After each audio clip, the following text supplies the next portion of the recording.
ওমর দরদিয়া ধারাবাহিকে আজকের পর্বে দেখা যাবে বাণী ও বিদ্যুতের মা আসে বিদ্যুতের কাছে। এরপরে বিদ্যুতের মাকে না দেখেই বিদ্যুৎ বাণীকে অনেকভাবে কথা শোনাতে থাকে।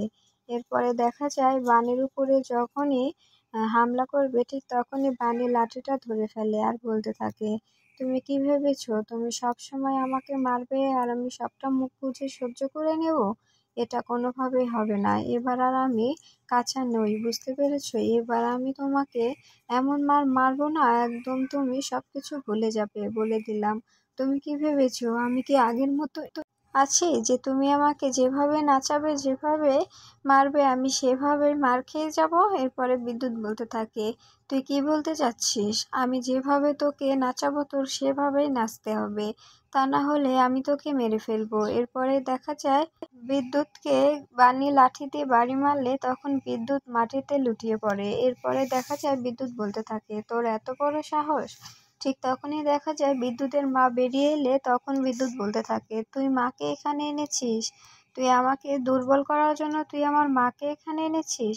তখন দেখা যায় বাণী বলতে থাকে, না আমি তোমার মাকে আনিনি, বরং তোমার মাই আমাকে এখানে টানতে টানতে নিয়ে এসেছে, তা না হলে তোমার ওই অসভ্য মুখ আমি কখনোই দেখতাম না। এরপরে দেখা যায় বিদ্যুতের মা বলতে থাকে, কুলাঙ্গার কোথাকার, তোকে আমি এই জন্য বড় করেছি, আজকে তোকে আমি শেষ করে ফেলবো।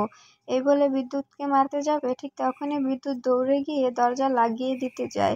এরপরে দেখা যায় বিদ্যুতের মা লাথি দিয়ে দরজাটা খুলে ফেলে। এরপরে ভিতরে গিয়ে বিদ্যুৎকে মারতে থাকে। এরপরে দেখা যায় বিদ্যুৎ বলতে থাকে, প্লিজ মা, তুমি আমাকে মাফ করে দাও। তখন বিদ্যুতের মা বলতে থাকে, তুই কেমন কুলাঙ্গার ছেলে! মা মা তারপরে নিজের বউ বাচ্চা রেখে অন্য জায়গায় এসে আবার নতুন করে সংসার পেতেছিস। ওইদিকে আমরা কতটা কষ্ট করছি তুই কি একবারও দেখেছিলি? ওইদিকে আমাদের থাকার থাকার জায়গাটাও সহ নিলামে উঠে গেছে, আমাদের থাকার কোনো আশ্রয় নেই, আমরা শহরে এসেছি তোকে খুঁজতে। ঠিক তখনই সেখানে আসে কুয়াশা। কুয়াশা এসে বলতে থাকে, কে ইনি? কি হয়েছে? আর আমার বাড়ির ভিতরে এরকম হুলস্থুলুস অবস্থা কেন করেছে? এরপরে বাণীকে দেখে বলতে থাকে, ও তুমিও এবার আবার এসেছো এখানে? এরপরে দেখা যায় বিদ্যুতের মা বলতে থাকে, এই যে এই মেয়েটাই তাহলে তোর বউ, তাই না? তখন দেখা যায় বিদ্যুৎ বলতে থাকে, মা প্লিজ শান্ত হও, তুমি আমার কথাটা শোনো, তুমি ওর কথা শুনে তোমার ছেলেকে এভাবে মারছো? জানো মা, ও না আমাকে মার খাইয়েছে। আমি কি একাই বিয়ে করেছি? তোমার তোমার বৌমাও তো অন্য ছেলের সঙ্গে ঢোলাঢলি করছে। বিশ্বাস না হলে ওকে জিজ্ঞাসা করো, ওর হাতে শাখা পলায়, ওর কপালে সিঁদুর কোথায়? ও আমাকে পর করে দিয়ে অন্য ছেলের সঙ্গে ঢোলাঢলি করছে, এটাতে কি কোনো দোষ নেই? এরপরে বাণী বলতে থাকে, মুখ সামলে কথা বলবে, তুমি আমার হয়ে আমার বিরুদ্ধে কোনো বাজে কথা বলবে না, আমি তোমাকে বলে দিলাম, তা না হলে কিন্তু মুখ ভেঙে রেখে দেব। এরপরে দেখা যায় কুয়াশা বলতে থাকে, বাণী এটা তো আর অস্বীকার করার নয়, আমি তো নিজের চোখে দেখেছি।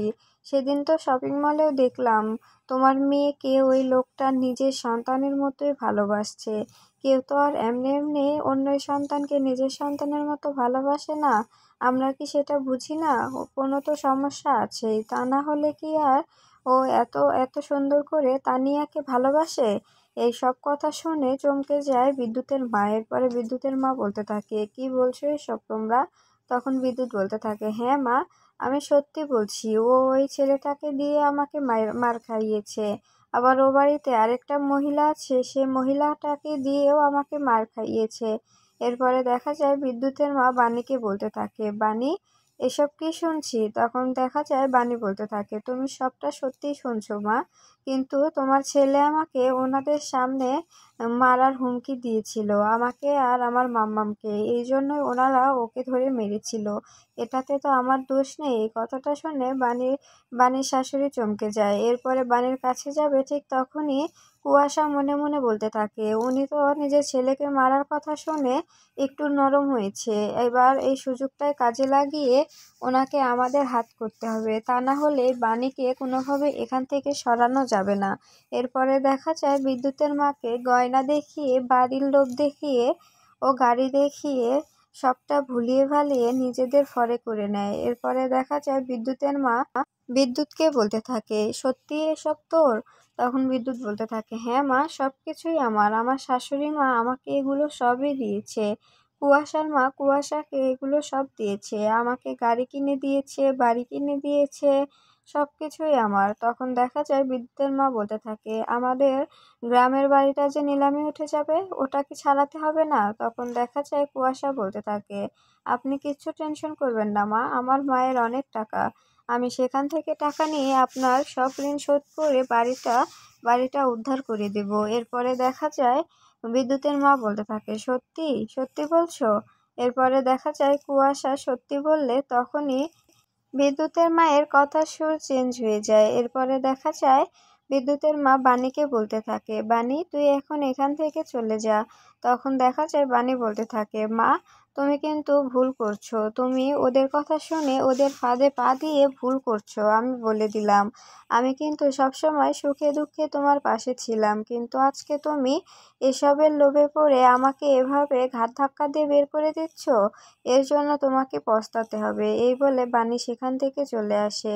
এরপরে রাস্তা দিয়ে হাঁটছে আর বাণী মনে মনে বলছে, আমার তো মাকে আমি দেখিনি, তারপরে বাবাকেও তো দেখতে পেলাম না, বাবা তো চলে গেল আমাকে ছেড়ে। এরপরে একমাত্র গার্জিয়ান ছিলে তুমি মামুনি, তুমিও আমাকে ফেলে এভাবে এভাবে ওদের সঙ্গ দিলে। এদিকে দেখা যায় মৌলিকে নয়নতারা বলতে থাকে, এভাবে কিন্তু অনিরুদ্ধকে ছেড়ে দিস না, এভাবে যদি ছেড়ে দিস তবে কিন্তু ওই বাণী বলে মেয়েটিকে অনিরুদ্ধ ভালোবেসে ফেলবে, ওদের ওদের ভাবচক্কর কিন্তু আমার ভালো লাগে না।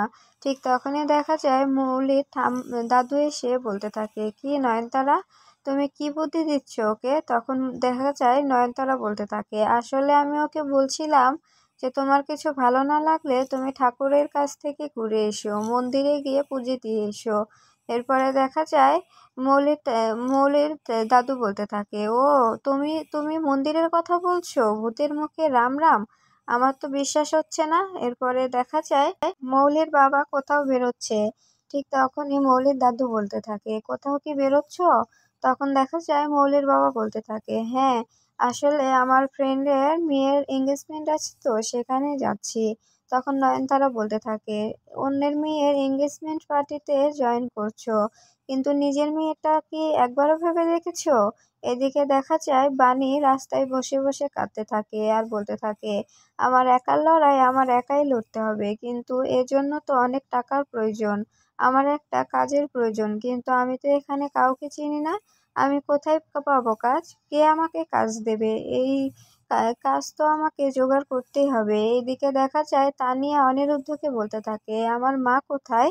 আমার মাকে আবার ওই আঙ্কেলটা বকবে না তো?